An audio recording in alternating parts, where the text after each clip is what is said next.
జై శ్రీరామ్ అందరికీ నమస్కారం. వెల్కమ్ టు న్యూస్ అఖండ. నేను మీ కస్తూరి శ్రీధర్. మిత్రులారా, మిమ్మల్ని అందరినీ కూడా సంతోషపెట్టేదానికి ఒక అద్భుతమైన న్యూస్ తీసుకొని వచ్చిన. మీరు వినే ఉంటారు, ఏది ఈ మహేష్ బాబుది పోకిరి సినిమాలో ఒక డైలాగ్ ఉన్నది, ఎవరు కొడితే దెమ్మ తిరిగి మైండ్ బ్లాక్ అయిపోతుందో ఓడే పండుగాడు అన్నట్టు. ఎవరు కొడితే దెమ్మ తిరిగి మైండ్ బ్లాక్ అయిపోతుందో రియల్ లైఫ్లో ఆయన పేరే యోగి ఆదిత్యనాథ్ గారు. ఇప్పుడు యోగి ఆదిత్యనాథ్ గారిని మహారాష్ట్ర ముఖ్యమంత్రి దేవేంద్ర ఫడ్నవీస్ గారు తూచా తప్పకుండా ఫాలో అవుతారు. దేశ వ్యతిరేక శక్తులను, జిహాదీలను తొక్కి పారేస్తారట్టే. మామూలు కూడా కాదు, ఉక్కుపాదంతో అణగదొక్కుతాడు. అసలు నేనంటే అన్నే అంటారు కానీ మరి ఇదో ఈ పొరంబోక ముండా కొడుకులు చేసే పని ఏందో ఒకసారి మీరే చూసి న్యాయం చెప్పండి, ఓకేనా?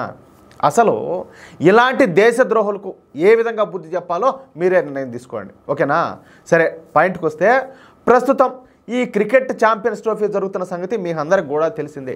ఈ క్రమంలో మొన్న భారతదేశం అదేవిధంగా ఈ పాకిస్తాన్ దేశాల మధ్య క్రికెట్ మ్యాచ్ అయితే జరిగింది.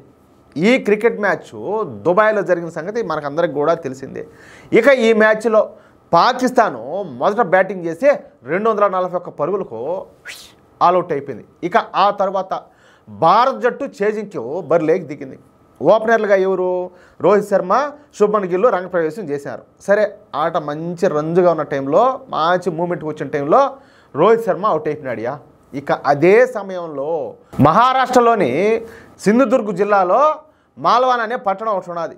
ఈ పట్టణంలో ఇద్దరు జిహాదీలు ఒక స్క్రాప్ షాప్ను నడుపుతారనమాట. స్క్రాప్ షాప్ అంటే పాతన సామాన్ అమ్ముతారు చూసినారా, అది. సరే, అది కూడా ప్రభుత్వ స్థలాన్ని ఆక్రమించుకొని మరి ఈ స్క్రాప్ షాప్ని అయితే నడుపుతారు.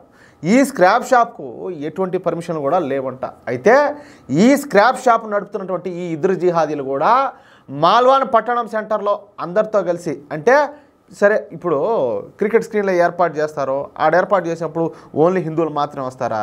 కులం, మతం, జాతి భేదం అనేది లేకుండా అందరూ వచ్చి ఈ దేశ అభిమానులందరూ కూడా క్రికెట్ చూస్తూ ఉంటారు, మన దేశం గెలవాలని చెప్పి కోరుకుంటారు, అవునా కదా?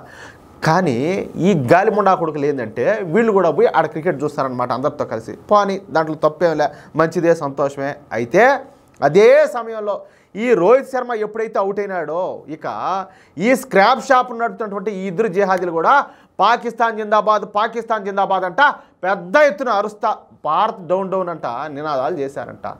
నాకు తెలిసి 2 పళ్ళ మధ్యలో నాలిక పెట్టి కొట్టే, ఇంకొకసారి మింగడానికి కూడా నాలిక అయితే అసలు నాలిక అనేది ఉండకూడదు.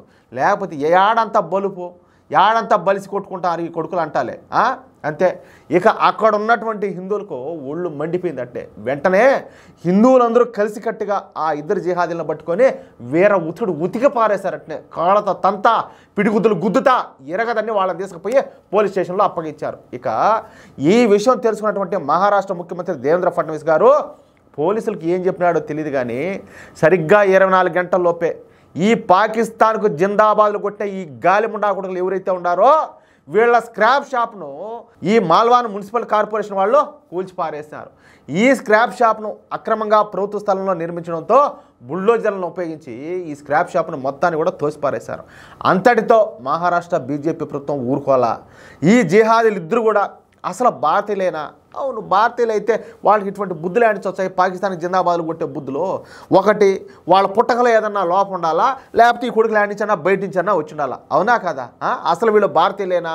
భారతీయులైతే అసలు వీళ్ళ పుట్టు పూర్వోత్తరాలు ఏంది, లేదా బయట వాళ్ళైతే అసలు వీళ్ళు ఎక్కడి నుంచి మహారాష్ట్రలోకి వచ్చారో అన్న అన్ని విషయాలపైన ఇప్పుడు ఆరాధిస్తున్నారు. అయితే మనకు తెలుస్తున్నటువంటి సమాచారం ప్రకారం ఈ ఇద్దరు జిహాదీలు కూడా బంగ్లాదేశ్ మియా ముస్లింలు అని చెప్పేసి తెలుస్తుంది. ఇక వీళ్ళిద్దరిని కూడా కట్టగట్టి బంగ్లాదేశ్కి ఇప్పుడు వీళ్ళెట్ట చెత్తాపారం కదా వీళ్ళు చేస్తుంది స్క్రాప్, ఆ స్క్రాప్ని విసిరేసినట్టే వీళ్ళని కూడా తీసుకుపోయి కట్టగట్టి బంగ్లాదేశ్లోకి విసిరి పారేయడానికి మహారాష్ట్ర బీజేపీ ప్రభుత్వం ఇప్పుడు సమాయత్తం అవుతుంది. అది నైనా మ్యాటర్ అయితేనా?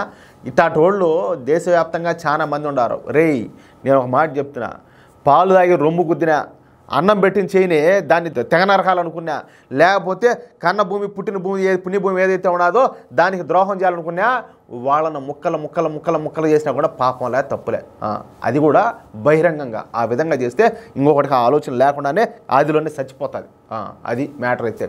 మిత్రులారా, ఈ న్యూస్ కనుక మీకు నచ్చినట్లయితే ఖచ్చితంగా ఈ న్యూస్ నలుగురికి షేర్ చేయండి. అదేవిధంగా ప్రతి ఒక్కరు కూడా మీ యొక్క అమూల్యమైన అభిప్రాయాలను ఖచ్చితంగా కామెంట్ చేయండి. ఇంకో మాట, ఇంతవరకు మీరు కనుక మన ఛానల్ సబ్స్క్రైబ్ చేయనట్టయితే ప్రతి ఒక్కరు కూడా మన ఛానల్ సబ్స్క్రైబ్ చేసుకోండి, సపోర్ట్ చేయండి ప్లీజ్. జై శ్రీరామ్, జై హింద్, భారత్ మాతాకి జై.